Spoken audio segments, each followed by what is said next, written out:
Halo Kak, selamat siang. Iya, halo, selamat siang. Silakan duduk, Mbak Tari.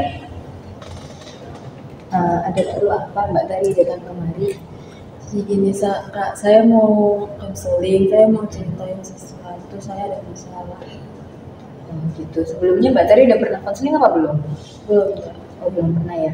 Oke, di sini saya akan sedikit menjelaskan tentang konseling itu apa dan seperti apa, seperti bagaimana. Jadi di konseling ini nanti saya hanya sebagai fasilitator untuk penyelesaian masalahnya Mbak Tari. Untuk keputusan atau bagaimana itu Mbak Tari sendiri yang memutuskan. Apa bisa dipahami Mbak Tari? Eh, Nah, di konseling itu juga ada kontrak waktunya, jadi sekitar 30 sampai 45 menit. Apakah cukup kalau segitu? Cukup Kak. Cukup ya. Eh, Baik, silakan Mbak Tari mau menceritakan apa yang sedang dirasakan. Tapi gini Kak, saya kan mau cerita hal pribadi. Saya takut nanti ini menyebar kemana-mana. Ini bisa dirahasiakan kan Kak, jangan sampai orang lain tahu. Oh gitu ya. Ya di konseling sendiri itu juga ada beberapa asas ya, dimana ada asas kerahasiaan. Jadi saya tidak akan menceritakan masalah yang dirasakan Mbak Tari itu ke siapapun. Terus di sini juga ada asas keterbukaan. Saya butuh kerjasamanya dari Mbak Tari untuk terbuka atas apa yang dirasakan Mbak Tari tanpa ada yang ditutup-tutupi. Nah juga ada asas kesukarelaan.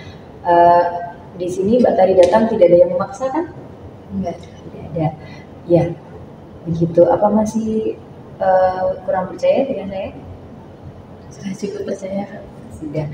Baik, silakan diceritakan apa yang dirasain Mbak Tari.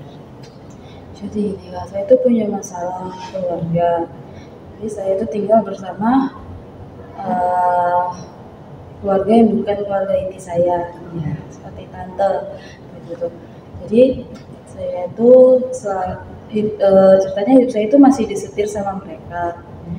Nah, tapi saya tuh ngerasa mereka itu selalu eh, memandang saya sebelah mata, terus juga mereka itu kayak selalu mencari-cari kesalahan saya. Intinya tuh saya selalu serba salah di mata mereka. Apa yang saya lakukan itu bakalan diungkit. Namanya kayak saya tuh kayak beli sesuatu, itu keperluan saya. Mereka itu menganggap itu salah. Jadi saya benci banget sama mereka. Rasanya saya pengen mengungkapin semua unek-unek saya ke mereka. Jadi setiap kali saya melihat mereka itu, saya tuh selalu berpikir kalau mereka itu nggak sayang sama saya, dan mereka itu benci banget sama saya tanpa saya tahu alasan mereka sebenarnya apa. Dan mereka juga nggak pernah nanya tentang keadaan saya gimana. Mereka juga nggak tahu posisi saya seperti apa, tapi mereka selalu memandang rendah saya dan memandang sebelah mata gitu. Oh, jadi gitu. Boleh saya simpulkan ya Mbak Tari ya. Di sini Mbak Tari merasa kalau saat ini keluarga yang sedang tinggal bersama dengan Mbak Tari itu kurang memperhatikan Mbak Tari, terus memandang Mbak Tari sebelah mata tanpa menanyakan dulu keadaan Mbak Tari itu bagaimana, dan mereka kurang menghargai atas keberadaannya Mbak Tari. Benar begitu? Iya. Oke, bisa saya simpulkan dari permasalahannya Mbak Tari. Di sini saya akan menggunakan teknik top stopping untuk membantu menyelesaikan masalahnya Mbak Tari. Sedikit saya jelaskan, top stopping sendiri itu teknik yang kita gunakan dalam konseling untuk mengatasi pikiran yang negatif yang dapat membuat masalah dengan mengubah pikiran tersebut menjadi lebih positif atau netral. Bagaimana bisa dipahami Mbak Tari? Bisa. Oke Mbak Tari, di sini saya minta tolong Mbak Tari rilekskan tubuh Mbak Tari. Cari duduk ternyamannya Mbak Tari bagaimana? Apakah sudah? Nah, setelah ini tolong ikuti instruksi dari saya ya. Oke, kita 1, 2, 3 tarik nafas perlahan, hembuskan. Ya. Apakah sudah rileks? Sudah lumayan.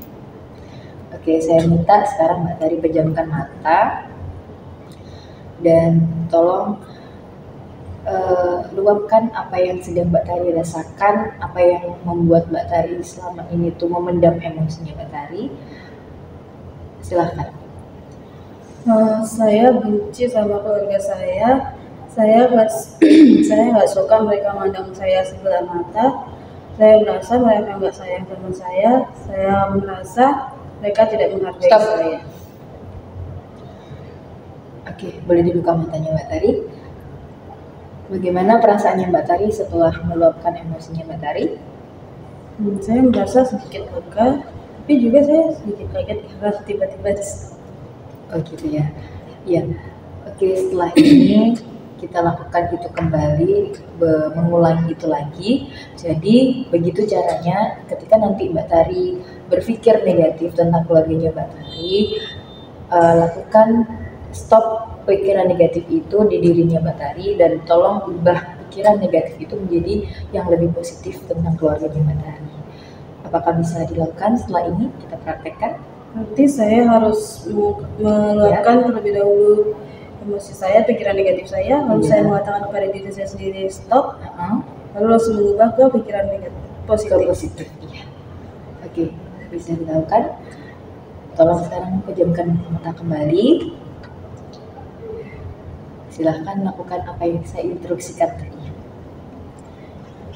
Saya benci sama keluarga saya benci dipandang sebelah mata, saya merasa mereka tidak sayang pada saya merasa mereka tidak menghargai saya merasa serba salah di mata mereka.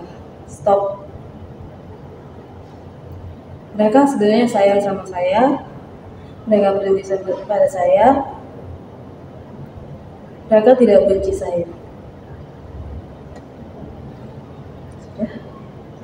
Boleh dibuka matanya. Gimana? Apakah sudah sedikit merasakan lega karena sudah meluapkan? Rasa sudah. Nah, nanti kalau memang ada pikiran negatif itu kembali, tolong lakukan itu secara pribadi. Karena teknik ini juga bisa dilakukan sendiri untuk merubah pikiran negatifnya Mbak Tari ke yang lebih positif. Apakah bisa dipahami Mbak Tari? Bisa. Iya. Oke, setelah ini saya kasih tugas Mbak Tari untuk di rumah dilakukan. Saya minta tolong tuliskan di note kecil ketika Mbak Tari berpikir negatif tentang keluarganya Mbak Tari, tolong tuliskan motivasi-motivasi apa yang buat Mbak Tari saat itu menjadi lebih kuat untuk menghadapi permasalahan yang memang ingin Mbak Tari selesaikan, atau pikiran negatif kepada keluarga Mbak Tari yang ingin dirubah menjadi lebih positif. Jadi nanti tuliskan motivasi apa kiranya buat diri Mbak Tari lebih bersemangat untuk menghadapi itu sendiri. Bagaimana? Bisa dipahami? Bisa.